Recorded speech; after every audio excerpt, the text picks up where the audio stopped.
అందులో ఆ పోటీలు ఆడుకుంటారు.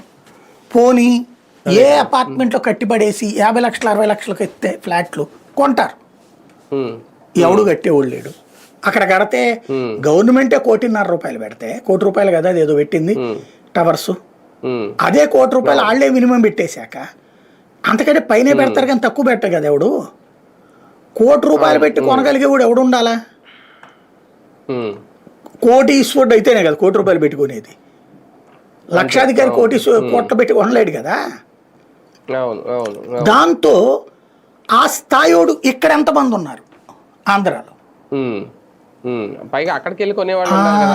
అది సమస్య. ఇంకోటి ఏంటంటే ఇప్పుడు హైదరాబాద్ లో కోటి పెట్టి గచ్చిబౌలిలో ఒక ఫ్లాట్ కొన్నారు అనుకోండి, 25,000 మినిమం అద్దె వస్తుంది.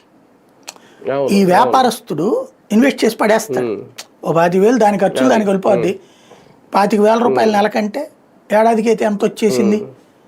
దగ్గరగా మన చేతిలో ఉంటుంది, అది పడి ఉంటుంది. 3 లక్షలు వచ్చినట్టే కదా, దాని వడ్డీ వచ్చినట్టు, దాని కిస్తీ వెళ్ళిపోయింది అనేసి లెక్కేసుకుంటాడు వ్యాపారస్తుడు.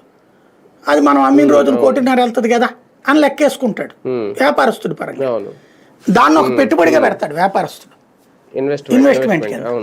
ఇప్పుడు వ్యాపారుల చేతుల్లో ఒక దురదృష్టం ఏంటంటే ఈ మధ్యన ఒకటి ఈ సంక్షేమ పథకాలు లేకపోవడం, రాష్ట్ర ప్రభుత్వం వైపు నుంచి